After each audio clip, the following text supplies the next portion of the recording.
नमस्कार जी। पंजाब, हरियाणा, हिमाचल पर आप सभी का स्वागत है। मैं हूं आपके साथ मोनिका ठाकुर और शुरुआत करने वाले हैं आज की बड़ी खबरों के साथ। मूर्थल गैंगरेप मामले में एक पत्रकार तारिक पर कोर्ट ने मुकदमा चलाने की बात कही है। मूर्थल गैंगरेप मामले में पत्रकार तारिक अपने बयान से पलट गए हैं। तारिक ने कोर्ट को एक रेप पीड़ित महिला की मां के बयान के बारे में बताया था। उसके बाद तारिक ने कहा कि वो झूठी कहानी थी। इस पर पंजाब हरियाणा हाई कोर्ट ने कहा कि तारिक पर मुकदमा चलना चाहिए। उधर हरियाणा हाई कोर्ट में इस मामले की सुनवाई हुई है। हरियाणा सरकार की तरफ से पेश हुए वकील की तरफ से दलील दी गई कि माइकस क्यूरी अनुपम गुप्ता को बदल देना चाहिए क्योंकि वो निष्पक्ष कार्रवाई नहीं कर रहे हैं। वहीं एसआईटी की तरफ से आज रिपोर्ट हाईकोर्ट को सौंपी गई है, लेकिन हाईकोर्ट ने पूछा कि यहां सौंपी रिपोर्ट और सोनीपत की अदालत में सौंपी रिपोर्ट आखिर अलग अलग क्यों है। फिलहाल इस मामले की अगली सुनवाई 19 दिसंबर को होगी।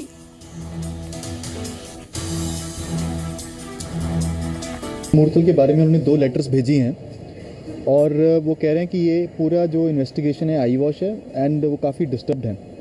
और फिर अनुपम गुप्ता जी ने कहा कि इसमें डीएसपी भारती दवास ने कैंसलेशन रिपोर्ट फाइल की है रेप में। और जजेस ने रिप्लाई किया कि वो बड़े शॉक्ड हैं इस करके। और फिर उसके बाद एक और बात आई कि इसमें अनुपम गुप्ता जी ने डिमांड की है कि जो तारिक अनवर पत्रकार हैं उनको प्रोसिक्यूट किया जाए। और सुरजीत गाग दोनों के बयान during the course of investigation SIT ने 161 सीआरपीसी के अंदर रिकॉर्ड किए थे, लेकिन बाद में एसआईटी को लगा कि इनके बयानों को सेक्शन 164 सीआरपीसी के अंतर्गत इलाका मजिस्ट्रेट की कोर्ट में भी रिकॉर्ड कराना चाहिए because they are the prime witnesses. इसलिए इनके बयानों को 164 में रिकॉर्ड किया गया था, जो कि अब से पहले जो चालान दिए जा चुका है उसके अंदर इसको शामिल करके कोर्ट के आगे पेश कर दिया गया है। और इसी खबर पर ज्यादा जानकारी के लिए नेहा शर्मा मेरी सहयोगी मेरे साथ जुड़ गई है फोन लाइन के जरिए। नेहा, तफसील से जरा बताइए कि कोर्ट में क्या कुछ हुआ। एक तो तारिक अनवर अपने बयान से पलट गए हैं और एसआईटी पर भी कहीं ना कहीं कोर्ट की तरफ से टिप्पणी की गई है। देखिए मोनिका, इस मामले में जब भी सुनवाई होती है कोई ना कोई नया मोड़ जरूर आ जाता है। और आज इसी मामले में जो है जिस तरीके से तारिक अनवर की तरफ से जो सामने आया है, कोर्ट को यही बताया गया है कि तारिक अनवर की तरफ से पहले यही कहा गया था, बताया आर्टिकल पब्लिश किया गया था कि मूर्थल में कथित गैंगरेप जो बात की जा रही थी वो हुआ है। और उनके पास बताया जो पीड़िता की माँ का इंटरव्यू है जिसमें वो पूरी चीज बयान कर रही है कि गैंगरेप हुआ था। और बाद में जो है हालांकि फर्स्ट पोस्ट जो कि है एक वेबसाइट, उसकी तरफ से ये आर्टिकल वापस ले लिया गया था। और आज कोर्ट को मोनिका यही बताया गया है कि ये सब कुछ काल्पनिक था और जो है ये बैकआउट कर लिया गया है। और इसी कारण अब हाईकोर्ट ने यही टिप्पणी की है कि इतने संवेदनशील मुद्दे के ऊपर कोर्ट को गुमराह करना एक अपराध है। उनके ऊपर मुकदमा जो है वो चलना चाहिए। और अगली तारीख में अब यही देखा जाएगा कि कोर्ट क्या कुछ करेगी। और साथ ही साथ मोनिका, जिस तरीके से आपने बोला है कि एसआईटी ने सवाल खड़े किए हैं, एसआईटी के ऊपर सवाल खड़े हुए हैं और हाईकोर्ट ने अब फिलहाल यही टिप्पणी की है कि जो एसआईटी ने अपनी रिपोर्ट सौंपी है, हाईकोर्ट में अलग रिपोर्ट सौंपी गई है और जो सोनीपत की जिला अदालत है उसमें अलग रिपोर्ट सौंपी गई है। तो कोर्ट ने अब यही पूछा है, फटकार भी लगाई है कि अलग अलग रिपोर्ट क्यों सौंपी जा रही है, काफी कॉन्ट्राडिक्टरी है। और अगली तारीख में अब यही देखना रहेगा कि क्या कुछ होता है मोनिका इस मामले में। और 19 दिसंबर इस मामले में अगली सुनवाई जो है वो स्थगित की गई। नेहा, किस दिशा में भी जांच होगी कि तारिक ने अब तक झूठ क्यों बोला? देखिए मोनिका, ये अभी फिलहाल जांच का विषय जरूर है क्योंकि जो आर्टिकल था और जो ऑडियो टेप था बकायदा हाईकोर्ट के चेंबर में 2 जजेस ने इसको सुना था।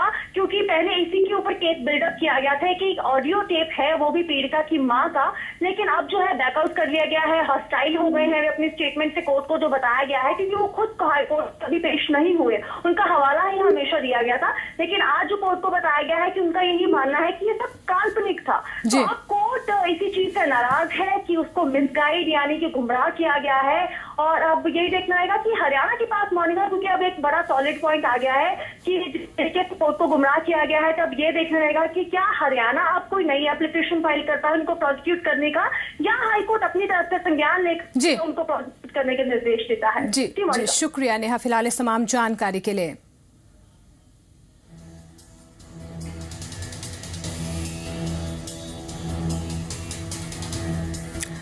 अब सीधे आपको लिए चलते हैं प्रेस कॉन्फ्रेंस में, जहां पर अरुण जेटली प्रेस कॉन्फ्रेंस कर रहे हैं, वित्त मंत्री अरुण जेटली। और कॉन्स्टिट्यूशन में ये लिखा है कि ये अप्रूवल उस कानून का होगा जो जीएसटी काउंसिल बनाएगी। तो एक प्रकार से जीएसटी काउंसिल का जो निर्णय है वो महत्व रखता है। संसद को और असेंबलीज को उसी कानून को स्वीकार करना पड़ता है, और जैसे लेजिस्लेटिव बॉडी में होता है एक प्रकार से जीएसटी काउंसिल उसकी ड्राफ्टिंग और अप्रूविंग अथॉरिटी है। तो इन दोनों कानूनों का ड्राफ्ट, क्योंकि एक जैसे कानून है, साइमल्टेनियसली डिस्कस हो रहा है। स्टेट्स के ऑफिसर्स भी इसकी ड्राफ्टिंग में काफी इन्वॉल्व रहे हैं, और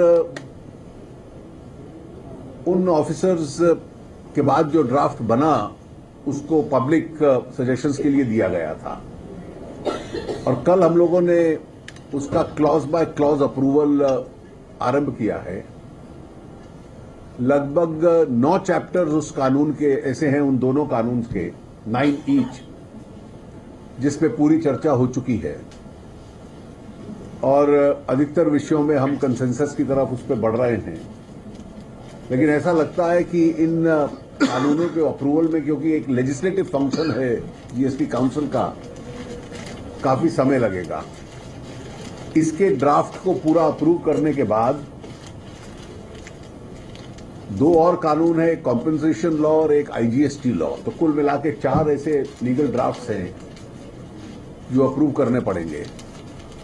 तो 11 और 12 तारीख को उस पर्पस के लिए हम लोग मिलेंगे। ये ड्राफ्ट्स आज लंच तक डिस्कस हुए थे। लंच के बाद एक क्रूशल इशू है, क्योंकि ड्राफ्ट्स का अप्रूव होना वो एक प्रोसीजरल इशू है, और उस पर कंसेंसस बन पाना संभव है। लेकिन एक जो क्रूशल इशू है जिसपे 3-4 मीटिंग्स हो चुकी हैं, क्रॉस एम्पावरमेंट का, ड्यूअल कंट्रोल का, लंच के बाद उसके ऊपर चर्चा हुई, और विशेष रूप से वो जो चर्चा हुई वो आईजीएसटी कानून के साथ जोड़ के हुई। उस दोनों की साइमल्टेनियसली हम लोगों ने चर्चा की है, और वो चर्चा भी काफी देर तक होती रही, और उसको रिजॉल्व करने के लिए बातचीत आगे बढ़ी। 2-3 तरह के सुझाव आए हैं, और वो डिस्कशन कंटिन्यू हो रहा है। 11 और 12 तारीख को ये दोनों विषय एजेंडा पे रहेंगे, यानी completion of the approval of CGST HGST drafts, जो काफी हद तक आगे बढ़ा है। उसके बाद कॉम्पेंसेशन ड्राफ्ट, और दूसरा एजेंडा है आईजीएसटी और क्रॉस एम्पावरमेंट का लॉ। एक सुझाव ये भी आया था कि राज्य एक डिस्कशन चाहते थे, वहां के फाइनेंस मिनिस्टर्स अपनी फिस्कल सिचुएशन के ऊपर डीमोनेटाइजेशन और ये जो 8 नवंबर का कदम था उसके बाद, वो जीएसटी काउंसिल के दायरे में नहीं आता। जीएसटी काउंसिल कानून द्वारा बना है, संविधान द्वारा बना है, और उसकी एक सीमाएं हैं, क्या चर्चा वो कर सकता है, वो इनडायरेक्ट टैक्सेशन के लिए है। और लेकिन क्योंकि सभी फाइनेंस मिनिस्टर यहां मौजूद थे, तो 4 बजे मैंने जीएसटी काउंसिल की मीटिंग समाप्त कर दी थी, और फिर बिना ऑफिसर्स के, क्योंकि कुछ लोगों की इच्छा थी कि इसके ऊपर चर्चा करें, तो फाइनेंस मिनिस्टर्स ने उसके ऊपर भी चर्चा की है। हर एक ने अपने राज्य की स्थिति के बारे में चर्चा की है, कुछ सुझाव भी दिए हैं। अगर मैं स्पष्ट कहूं कि जो पॉलिटिकल स्टैंड पार्टीज के हैं उस डिस्कशन में ज्यादा वो रिफ्लेक्ट होते रहे हैं। मुझे उम्मीद है कि 11 और 12 की जो मीटिंग होगी, जिसमें ये ड्राफ्ट्स अप्रूवल, ये एक एजेंडा है, उसको लेकर हम आगे बढ़ेंगे। उसमें पॉजिटिव मूवमेंट चल रहा है, लेकिन अभी भी जो क्रिटिकल इशू है क्रॉस एम्पावरमेंट का, उसमें 2-3 सुझाव आए हैं, और काफी लंबी और अच्छी चर्चा उस पर हुई है। Are we close to a resolution? I'll still keep my fingers crossed. जिस दिन उस इश्यू को हम रिजॉल्व कर लेंगे तो I would say it's a done deal. तो इसलिए अभी I am still keeping my fingers crossed और ये 11 और 12 तारीख को उसकी चर्चा हम लोग करेंगे.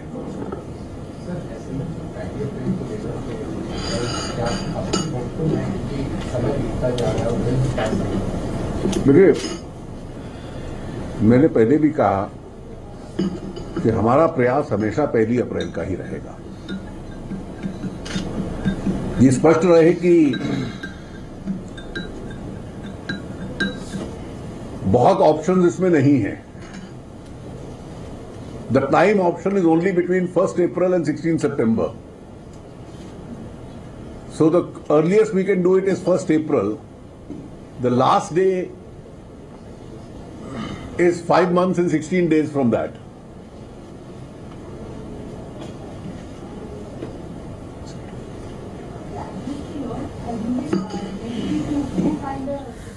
तो जीएसटी काउंसिल की आज एक अहम बैठक हुई है और कुछ ड्राफ्ट्स पर, महत्वपूर्ण ड्राफ्ट्स पर यहां पर चर्चा हुई है और वित्त मंत्री की तरफ से जानकारी दी जा रही थी. जीएसटी काउंसिल पर क्या कुछ मंथन किया गया है, ड्राफ्ट्स पर किस तरह से मंथन किया जा रहा है और 11 और 12 तारीख को इन ड्राफ्ट्स पर आगे चर्चा की जाएगी.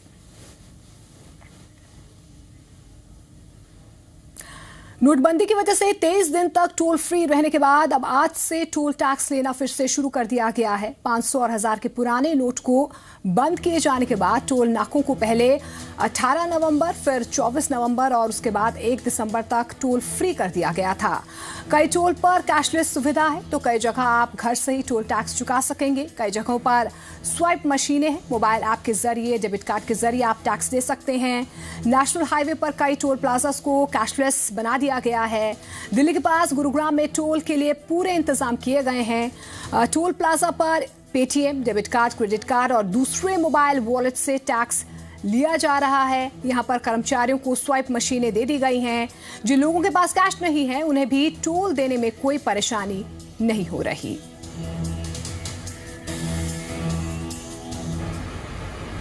नोटबंदी का फैसला लागू होने के बाद कल आधी रात के बाद देश भर में नेशनल हाईवे टोल प्लाजा पर फिर से टोल लगने लगे हैं. लोगों के पास नकदी की कमी को देखते हुए सरकार ने टोल प्लाजा को 25 दिनों तक टोल फ्री कर दिया था. जो नई व्यवस्था है उसके मुताबिक 3 दिसंबर से लेके 15 दिसंबर ये वो समय रहेगा जब आप किसी भी टोल नाका से निकलेंगे तो अपना तो पुराना 500 रुपए का जो नोट है उसको देकर अपना टोल भर सकते हैं और अपना सफर कर सकते हैं.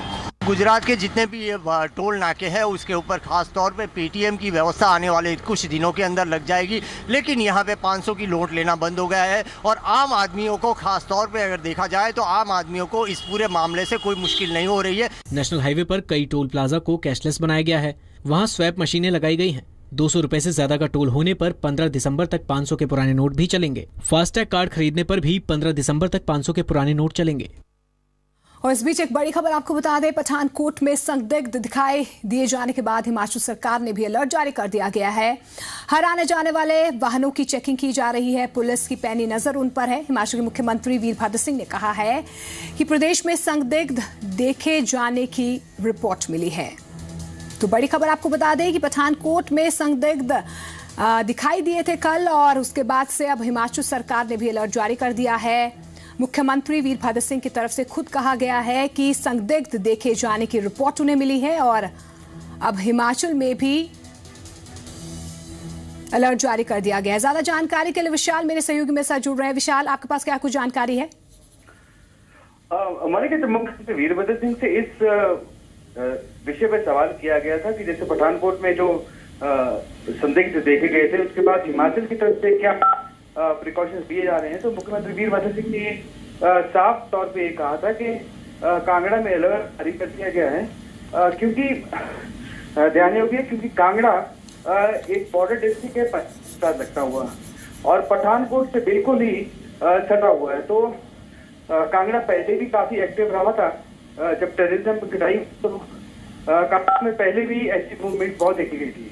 तो इस जो टोपोग्राफी है, जियोग्राफी को देखते हुए मुख्यमंत्री ने ये साफ कहा है कि कांगड़ा में एक अलर्ट जारी कर दिया गया. जी मोनिका। जी विशाल, और सुरक्षा के इंतजामों की अगर मैं बात करूं तो किस तरह के सुरक्षा के इंतजाम पूरे राज्य में किए जा रहे हैं?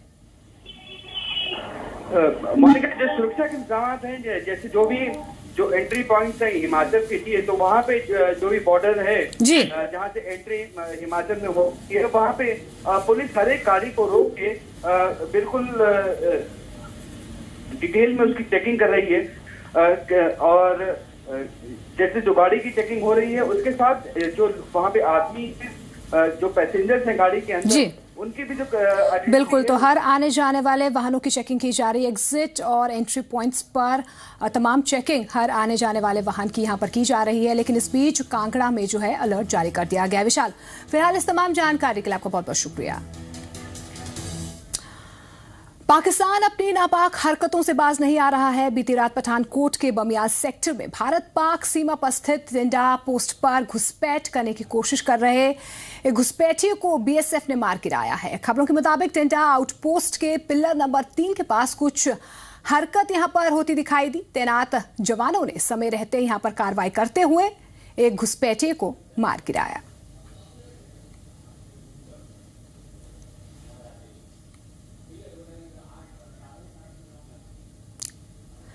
खबर शिमला से। शिमला नगर निगम में आरटीआई के जरिए घोटाले का खुलासा हुआ है। मामले में कार्रवाई का भरोसा तो मिला है, लेकिन सवाल यह भी है कि क्या ये घोटाले सिर्फ एक ही मामले तक सीमित हैं। शिमला नगर निगम में लाखों रुपए के घोटाले का मामला सामने आया है। निगम के एक कर्मचारी पर आरोप है कि उसने यहां कार्यरत एक कर्मचारी के बेटे को उस काम के लिए लाखों रुपए की धनराशि आवंटित कर दी, जिसका अभी टेंडर भी नहीं हुआ है। इस गड़बड़ झाले का खुलासा किया है आरटीआई एक्टिविस्ट पवन कुमार बंटा ने। आरटीआई में ये खुलासा हुआ है कि जो ड्राइवर असिस्टेंट कमिश्नर का ड्राइवर था, जो आजकल एपी ब्रांच में कार्यरत है, के लड़के ने डिफरेंट जगह से R&B के काम लेकर काम किए, जिसकी पेमेंट भी विद इन नो टाइम मिल गई है इसको। मामले में जांच की मांग तेज हुई तो शिमला नगर निगम के उप महापौर टिकेंद्र पंवर ने मामले को गंभीर मानते हुए आरोपियों के खिलाफ सख्त कार्रवाई का भरोसा दिया है। देखिए, आप ही के माध्यम से शिकायत आई है हमारे पास और शायद हमारे ऑफिसर्स को ये गई है और मैं भी जो प्रेस में छपा है उसके ही आधार पर आपको बता सकता हूँ कि इसमें इंक्वायरी कॉन्स्टिट्यूट कर दी गई है।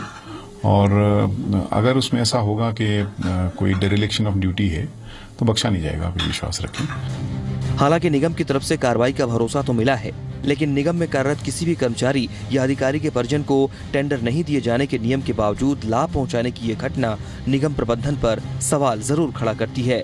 मोहित प्रेम शर्मा, जी मीडिया, शिमला।